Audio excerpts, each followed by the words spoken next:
আগামী 13 জাতীয় সংসদ নির্বাচন হচ্ছে আগামী 12 ফেব্রুয়ারি। আর বিগত দিনের চেয়ে কিন্তু এইবার কি এই 2026 সালের নির্বাচনটা অনেক ব্যতিক্রমধর্মী। এখানে যে 2026 সালে 12 ফেব্রুয়ারি নির্বাচনটা হবে, এটা হবে, এই নির্বাচনটা হচ্ছে বাংলাদেশের স্বাধীনতার পক্ষে আর বাংলাদেশের প্লিজ ভাই একটু কথা বলো না কেউ। বাংলাদেশের স্বাধীনতার সপক্ষে আর হচ্ছে স্বাধীনতার বিপক্ষে শক্তি। আর এই বাংলাদেশের স্বাধীনতার সপক্ষে শক্তি বলতে আমরা যারা রাজনৈতিক মাঠে থাকি সবাই জানি এটা হচ্ছে একমাত্র আওয়ামী লীগ আর হচ্ছে বিএনপি। বাংলাদেশ স্বাধীনতার সপক্ষের দলই হচ্ছে এই দুইটা দল। যদিও আমরা বিএনপি করি, আসলে আওয়ামী লীগের সত্যি কথাগুলি বলতে আমার দ্বিধা নেই। আসলে তো এই দেশের স্বাধীনতার পক্ষের শক্তি বাংলাদেশ আওয়ামী লীগ আর বিএনপি, এই দুইটি দল। আর 1971 সালের থাকি এই বাংলাদেশ স্বাধীনতা বিরোধী শক্তি হচ্ছে জামাত ইসলাম। এটা কিন্তু আওয়ামী লীগ বিএনপি সবার স্বীকার করছে। বাংলাদেশের স্বাধীনতার বিপক্ষের শক্তি হচ্ছে জামাত ইসলাম। ঠিক এই জন্য আগামী 13 জাতীয় সংসদ নির্বাচন হচ্ছে, এই সংসদ নির্বাচনের বাংলাদেশের স্বাধীনতার পক্ষে আর বিপক্ষে নির্বাচন হবে। এই জন্য আপনারা বিভিন্ন জায়গায় একটু তথ্য নিয়ে দেখেন যে এই নির্বাচনে আওয়ামী লীগ বিএনপি ম্যাক্সিমাম কিন্তু ভেদাভেদ নাই। যারা প্রকৃত আওয়ামী লীগ করে, যারা স্বাধীনতার সপক্ষে কাজ করছে, তারা কিন্তু বিএনপির সাথেই আছে। অনেকে আছে, বহু লোক আছে, হয়তো বা অনেকে ভালো বিএনপি না বেশে নির্বাচনে ভোট দিতে যাবে না, কিন্তু তারা কিন্তু জামাতেকেও আবার ভোট দিতে যাবে না, কারণ তারাও জানে, কিন্তু অলরেডি জানে কিন্তু তারা যে বাংলাদেশের বিরোধিতা শক্তি হচ্ছে এই জন্য দিতে। এই জন্য আমি আমার যারা বিএনপির ভাইরা আছেন, মুরব্বীরা আছেন, সবার কাছে একটা অনুরোধ, আওয়ামী লীগ ভাইরা আমার যেহেতু সহযোগিতা করতেছে, কেউ মনের ভুলে হিংসা প্রতিহিংসার কারণে যেন তাদের অন্য চোখে না দেখি। আমার এক বিএনপি ভাই এমন কথা যেন কেউ বলেন না যে আওয়ামী লীগের অমুকটাই তোর সাথে, এই কথা কিন্তু বলা যাবে, কারণ ওরাও যারা রাজনীতি বুঝে তারা কিন্তু বুঝি এখন এক কাতারে আসতেছে এই কারণে যে বাংলাদেশের স্বাধীনতা সার্বভৌমত্ব, এই বাংলাদেশের স্বাধীনতার পতাকাকে রক্ষা করতে হবে। আপনারা ইতিমধ্যে দেখছেন, আসলে কথা বলতে গেলে বহু কথা আসে।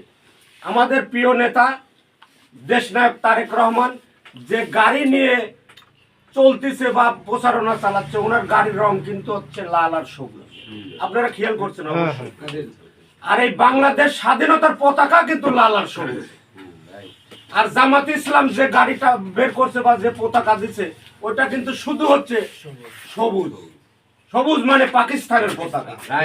এটা কিন্তু আমার অন্তরে ধারণ করতে হবে, এটা আমার অন্তরে ধারণ করতে হবে। এই জন্য এই মুহূর্তে এই দেশের সার্বিক সার্বভৌমত্ব স্বাধীনতা রক্ষা করার দায়িত্ব এখন দাঁড়িয়েছে হচ্ছে আওয়ামী লীগ বিএনপির সবার, শুধু এক জামাত বাদে।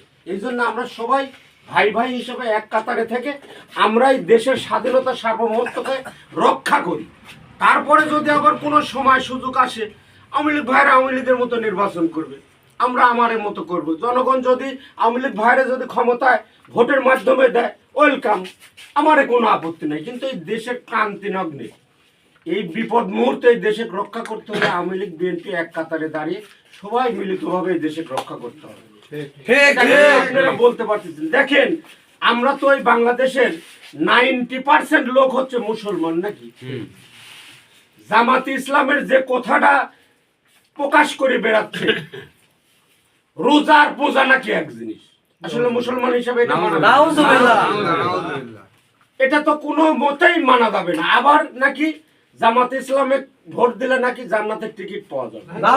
আসলে আমি এর আগে আমার কাছে একটা বিশাল প্রোগ্রামে আমি বলেছিলাম যে ভাই আপনারা করছেন জামাতে ভোট দিলে জান্নাতের টিকিট পাওয়া যাবে, আপনারা বুকে হাত দিকন তো, যারা জামাতের নেতৃত্ব দেন, জামাতের প্রাধান্য করেন, এমপি প্রার্থী আছেন, চেয়ারম্যান প্রার্থী আছেন, তারা কি বুকে হাত দিয়ে করতে পারবেন যে আমার আপনার বাপ মা কবরে যায়নি? অবশ্যই গেছে। যে আপনারা জামাত করে যদি এই 18 কোটি মানুষের জান্নাতের টিকিট দিতে পারেন, আপনারা একটা বারের লাগি খবর দিলেন তো যে আপনার পিতা মাতা কবরে আছে, তারে জান্নাতে দিতে পারছেন কিনা? আমি এই কথাগুলি কিন্তু বলছিলাম। তে আসলে জামাতে ইসলাম যেভাবে ভুল ভ্রান্তি বোঝায় ভোট চাতে পারবে, আমরা কিন্তু এইভাবে চাতে পারবো না। এই জন্য আপনারা সজাগ থাকবে। আমরা আমাদের কথা হবে যে আমরা জান্নাতেরও টিকিট দিব না, কাকু ভেস্তে দেব না। আবার হচ্ছে ওই যে আমির হামজা একজন সম্মানিত ওলামা আলেম, জাতি মানে আন্তর্জাতিক ভাবে কিন্তু বক্তা, উনি কিন্তু কইছে যে নাকি জামাতে ভোট দিলে নাকি 18 কোটি মানুষ ইয়ার সওয়াব পাবে। ওই যে কি কয় আপনার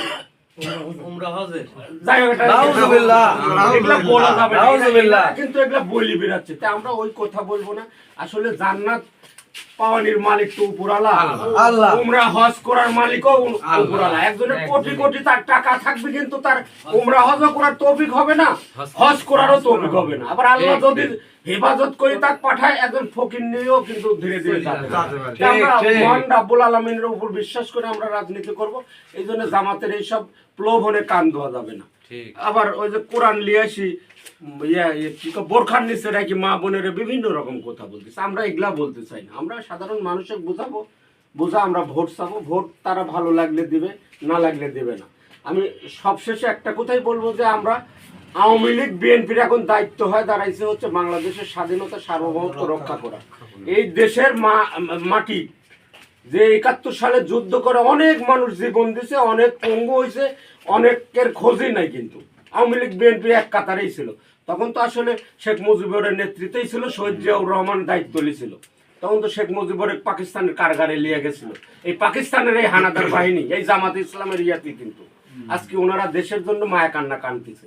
আসলে এই দিকে আমরা কানি দেবো না। একটা কথা, আমরা আওয়ামী লীগ বিএনপি ভাই ভাই হিসেবে মিলিতভাবে আগামী 13 জাতীয় সংসদ নির্বাচনে, যেহেতু আওয়ামী লীগের ভাইরে ভোট নাই, প্রার্থী নাই, দল ক্ষমতা নাই, তাহলে একমাত্র আওয়ামী লীগের বিএনপির এখন দায়িত্ব দাঁড়াইছে হচ্ছে বাংলাদেশ জাতীয়তাবাদী দল বিএনপি ক্ষমতায় দিয়ে তারপরে দেশটা পরিচালনা করে যখন যার হবে সেইভাবে। এই জন্য আমি সবাই পদার্থ আহ্বান জানাবো যে আমরা আওয়ামী লীগ বিএনপি আমাদের ভাই ভাইয়ের মধ্যে যেন দ্বন্দ্ব থাকে না থাকে। আমাদের বিএনপির আওয়ামী লীগের এই দেশ, এই জাতি, এই মানুষের প্রতি যতটুকু ভালোবাসা আছে জামাতের কিন্তু নাই। জামাত তো ওই সময় থেকে শত্রুতা করে আসতেছে, এখনো করবে। মানে কি দেখেন যে বাংলাদেশের স্বাধীনতার পতাকার রং কি তারা পতাকা দিয়ে ঘুরে বেড়াচ্ছে, কোনো পতাকা দেখাতে পারবে না। আওয়ামী লীগ যদি কোনো জনসভা করে, মিছিল মিটিং করে, ওই লাল সবুজের পতাকা কিন্তু থাকেই। বিএনপিরও কিন্তু থাকে, জামাতের কি থাকে না। এই জন্য এদের বিশ্বাস করতে হবে আজীবন বাংলাদেশের শত্রু, এই বাংলাদেশ স্বাধীনতার শত্রু। এই চিন্তা ভাবনা করে আপনারা সঠিক একটা সিদ্ধান্ত নিলে, এই জন্য আমরা আওয়ামী লীগ বিএনপি মিলিতভাবে একটা সিদ্ধান্ত নিই। ইনশাআল্লাহ আগামী 13 জাতীয় সংসদে বাংলাদেশ জাতীয়তাবাদী দল বিএনপি ক্ষমতায় অবশ্যই আল্লাহর উপর ভরসা করি বলতে পারি যে ক্ষমতায় যাবে এবং আমাদের এখানে আজিজ ভাই এমপি হবেই। এইটাই আপনার কাছে একটা অনুরোধ রেখে আমি আমার সংক্ষিপ্ত কথা শেষ করছি। এখানে আওয়ামী লীগের ভাইরা আছে, বিএনপির ভাইরা আছে, সবার একটাই কথা যে আমরা এক কাতারে থাকি, এই দেশটাকে সুষ্ঠুভাবে পরিচালনা করতে চাই। এই কথা বলে আমার কথা শেষ করলাম। কথার মাঝে যদি কোনো রকম ভুল ত্রুটি হয় অবশ্যই ক্ষমা দৃষ্টিতে দেখবেন। আসসালামু আলাইকুম। ভোট দিব কিসে? ধানের শীষে। ভোট দিব কিসে? ধানের শীষে। 12 তারিখে সারা দিন ধানের শীষে ভোট দিন। 12 তারিখে সারা দিন ধানের শীষে ভোট দিন। আজিজ কাকার সালাম নিন, ধানের শীষে ভোট দিন। আজিজ কাকার সালাম নিন, ধানের শীষে ভোট দিন।